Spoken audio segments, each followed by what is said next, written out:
The Irish Adventure. Once upon a time, there was a group of friends who decided to go on an adventure in Ireland. They were all excited to explore this beautiful country and learn more about its history and culture. As they boarded their flight to Dublin, one of the friends asked, "Is Ireland in the UK or Europe?" Another friend quickly responded, "Ireland is a country in Europe, but it's not part of the UK." They all nodded in agreement and looked forward to learning more about the country. As they landed in Dublin, they made their way to their hostel in the city centre. This is a great hostel, and it's located in a perfect location to explore the city, said one of the friends. "I heard that the city has a great nightlife and lots of historical sights to see," added another. The next day, they went on a tour of the city, visiting famous landmarks such as the Dublin Castle, Trinity College, and the Guinness Storehouse. "I had no idea that Dublin had such a rich history," said one of the friends. "And the beer at the Guinness Storehouse is amazing," added another. As they were leaving Dublin, they stopped by the English market in Cork to try out some of the local cuisine. "What is Ireland's national dish?" asked one of the friends.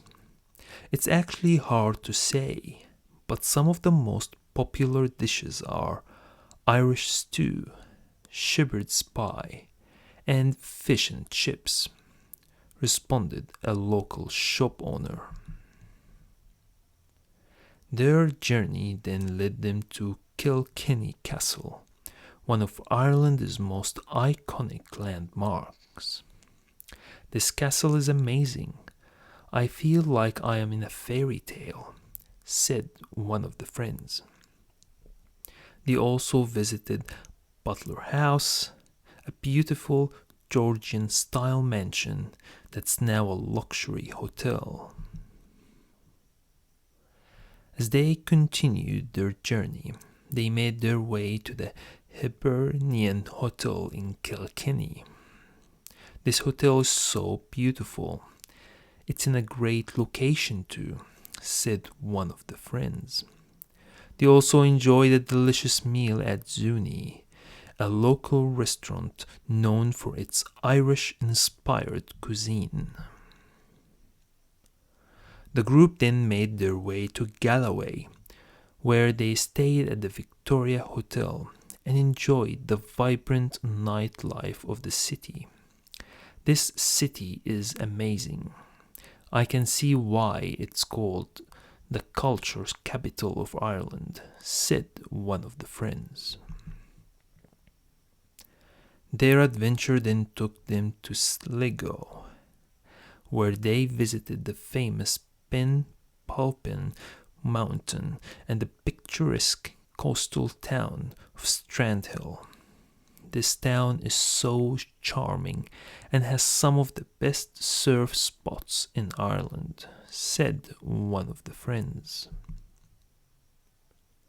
The group also stayed at the Grand Hotel Malahide, which is located near some of the most beautiful beaches in Ireland.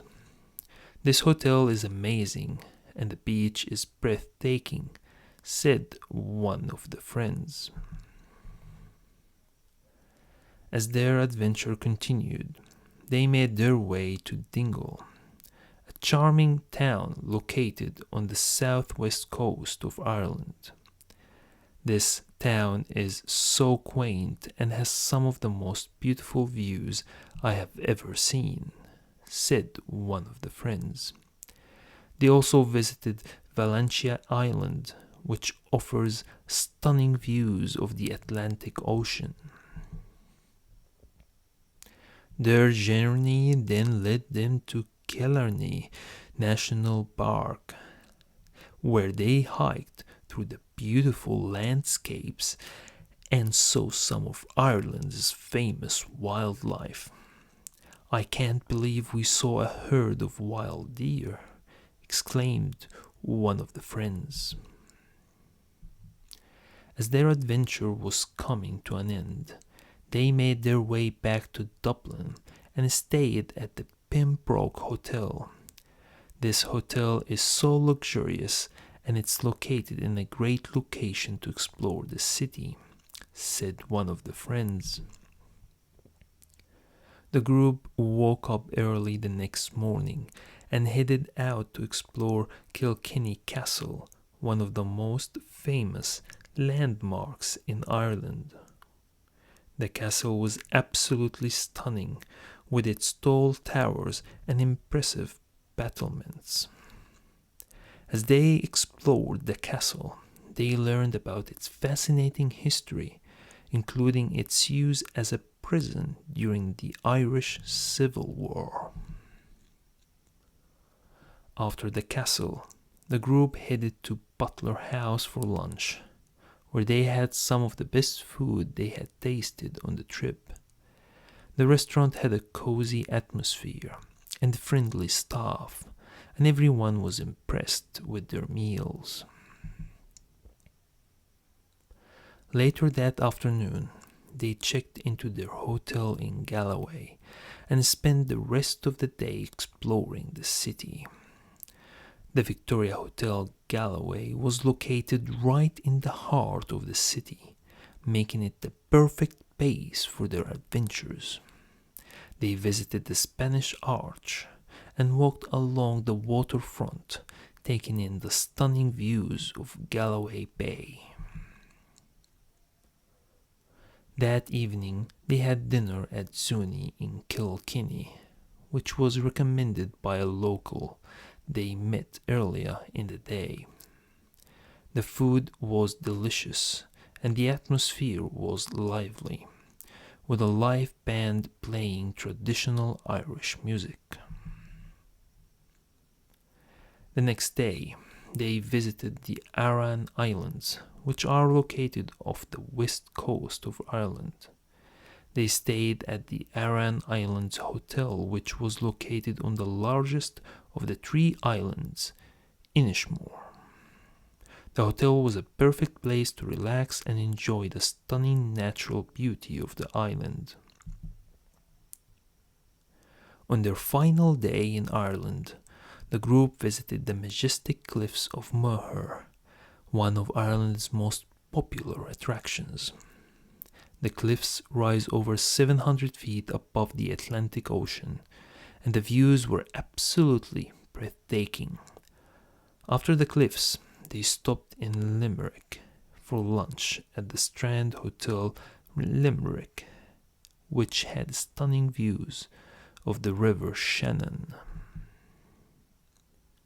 As the trip came to an end, the group reflected on all the incredible experiences they had in Ireland, from the stunning natural beauty to the friendly locals. It was a trip they would never forget. "I can't believe how much we were able to see and do in just a week," said Sarah. "Ireland truly is a magical place."